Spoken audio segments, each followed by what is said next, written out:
In recent months, Haiti has returned to international news with alarming news. Hiring Erik Prince, linked mercenaries, the controversial founder of former Blackwater.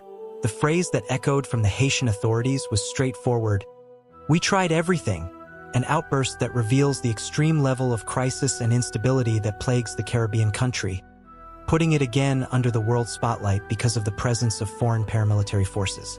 But to understand what is happening in Haiti today, you need to go back a little in time and understand who Erik Prince is and what Blackwater represents on the international scene. Erik Prince is a former U.S. naval-based and a billionaire entrepreneur, known mainly for founding private security company Blackwater in the late 1990s. Blackwater gained international notoriety by providing outsourced services to the U.S. government such as Iraq and Afghanistan, especially after the attacks of September 11, 2001, when there was a massive expansion of U.S. military operations on the United States on Middle East.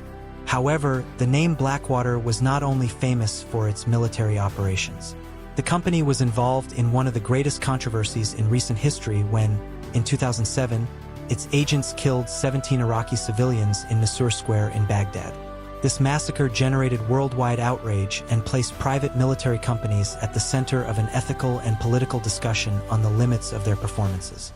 After this episode, Blackwater tried to get rid of its negative image to a series of changes. First, it changed the name to ex-Services and later to Academy. The company was sold, but Erik Prince maintained its influence in the sector, diversifying its business in the private security and defense business, especially in conflict zones and unstable countries. This history reveals the trajectory of a man and a company that transformed the concept of war and security in the modern world. The figure of the mercenary, previously associated with small paramilitary groups, gained a corporate and industrial character with the business model implemented by Prince, who saw a billionaire opportunity in the outsourcing of military services that were previously exclusively prerogatives of the state. And it is exactly this model that now manifests again, but this time in Haiti. The political, social, and humanitarian crisis that the country has faced for years has reached a critical point. Democratic institutions are weakened, armed gangs control much of the capital of Port-au-Principe, and the government is unable to restore order and ensure the safety of the population. Faced with this chaotic scenario, the Haitian authorities decided to resort to an extreme work: hire mercenaries. According to behind-the-scenes information, Erik Prince would have been probed by members of the Haitian government to provide consultancy and, eventually, logistical and operational support in combating gangs and protecting strategic infrastructure. Although official details of these negotiations remain confidential, sources linked to international human rights organizations point to the growing presence of private security companies operating in the country. The presence of these foreign forces raises several issues. On the one hand, there are those who argue that, given the collapse of the Haitian state apparatus, the intervention of specialized forces is a necessary measure to contain violence and minimally restore order. On the other hand, experts warn that the entry of mercenaries may further aggravate instability, feeding cycles of violence and increasing the distrust of the population in relation to the authorities. This is not the first time that Haiti seeks external help to deal with internal crises. The country's history is marked by international interventions, from UN missions to U.S. military operations. However, the hiring of mercenaries marks a new stage, even more delicate, as it directly involves private and mercantile interests in a matter of public security. Now that we understand who Erik Prince is and how its performance shaped the private security market, it is essential to understand how this model has been applied directly to Haiti and, more specifically, how Colombian mercenaries began to occupy a central role in the crisis that the country faces. Haiti has become, in recent years, a fertile field for the performance of private security companies and paramilitary groups. The weakening of institutions, the growth of armed gangs, and the lack of a police force that could ensure security created a vacuum that has been filled by external agents, many of them hired by private interests or even sectors of the Haitian government itself. Among these agents, there is a specific group: Colombian mercenaries.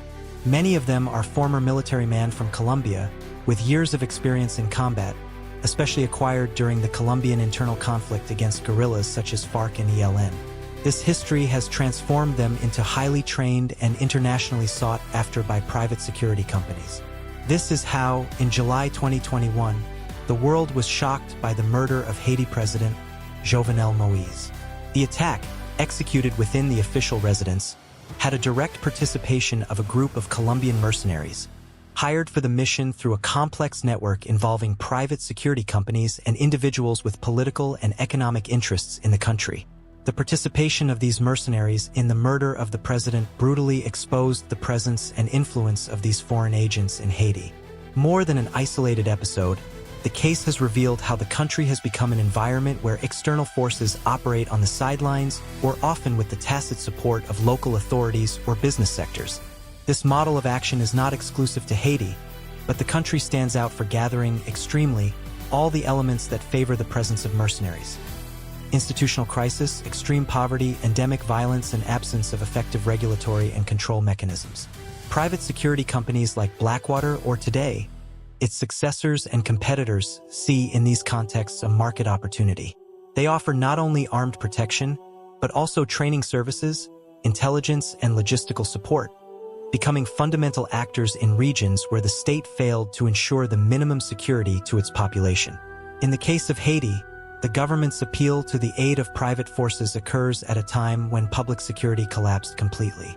Strongly armed gangs control whole neighborhoods of the capital, impose ringing touches, charge illegal tolls, and, in many cases, replace the state in the regulation of everyday life. In this scenario, it is not difficult to understand why the Haitian government considered hiring mercenaries as an option. The phrase "we have tried everything," pronounced by members of the government, expresses this despair, the perception that without a highly trained and efficient combat force, it would be impossible to resume control of the national territory. However, this solution carries a huge weight. Hiring mercenaries, especially foreigners, raises profound concerns about the country's sovereignty. After all, when a government outsides national security for private companies, it gives up, albeit partially, its autonomy over one of the most sensitive aspects of state management, the legitimate monopoly of the use of force.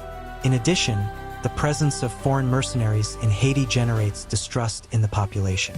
Many Haitians recall with bitterness of the various international interventions that marked the country's history, such as the American occupation in the early 20th century or the UN missions that, despite its pacification goals, left deep trauma, including episodes of abuse and the introduction of a cholera epidemic that killed thousands.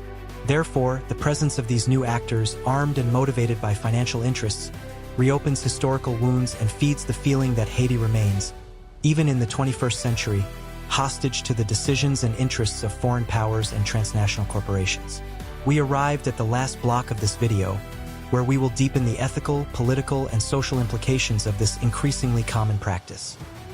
The privatization of war and public safety, focusing on Haiti's situation, but also expanding the look at the global context. Hiring mercenaries and private security companies to work in conflict zones, as we have seen, is not a recent phenomenon, but has acquired an unprecedented dimension in recent decades. This model represents a significant displacement of the traditional paradigm, in which states were the only legitimate holders of the use of force, to a scenario where corporations and private individuals assume military and security functions. In the case of Haiti, this trend is especially problematic, as it occurs in an environment of extreme institutional fragility. When a government chooses to resort to foreign companies, especially those that operate at the limit or outside of international legal frameworks, it endangers its own sovereignty and political autonomy. In addition, there is the question of responsibility. Private companies such as former Blackwater and its successors act primarily due to commercial interests. Its motivation is not necessarily aligned with the well-being of the local population or the political stability of the country, but to the maximization of profit. This means that their actions may be dissociated from any ethical commitment to human rights, democracy, or social development. In Haiti, the hiring of these services occurs in a context in which the population already distrusts it deeply from any foreign intervention. The country's history is marked by successive external occupations and interference, which often aggravated instability and deepened misery. The risk, therefore, is that the presence of these private agents is perceived not as a solution, but as another chapter of a long history of exploration and oppression. From an international point of view, The Haitian case also raises a debate on the legality and legitimacy of private military operations.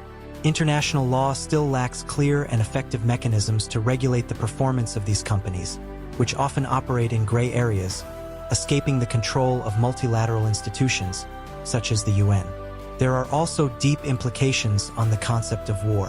When states resort to private companies to conduct military or security operations, it has created an environment conducive to the trivialization of violence. The logic of the market becomes governing the use of force, transforming conflicts into business opportunities, without the mediation of democratic processes or the sieve of public debate. Specifically, in the case of Haiti, this privatization of security does not solve the structural causes of the crisis. The performance of mercenaries may at most temporarily contain violence, but it does not replace robust public policies, social investments, or legitimate political processes that face the roots of institutional collapse. In addition, there is a risk that the presence of private forces further stimulates the proliferation of non-state armed groups. When the government itself uses mercenaries, it conveys the message that security is a privatizable issue, which can encourage the formation of new paramilitary groups, militias, or gangs, feeding a vicious cycle of violence and instability.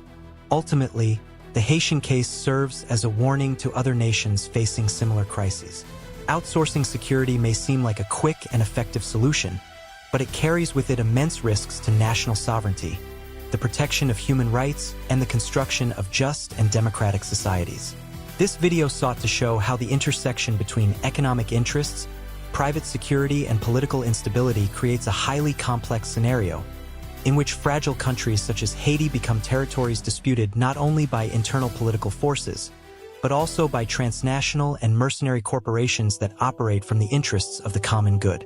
The history of Blackwater, Erik Prince, and Colombian mercenaries in Haiti dramatically illustrates the dilemmas of the contemporary world, where public safety and war are increasingly treated as commodities, available to those who can afford them.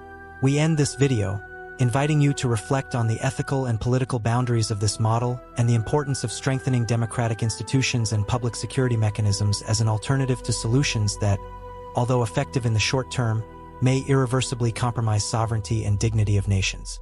If you like this content, be sure to like, share, and subscribe to the channel to track other deep analysis of international policy, security, and human rights. Thank you so much for watching, and see you next time.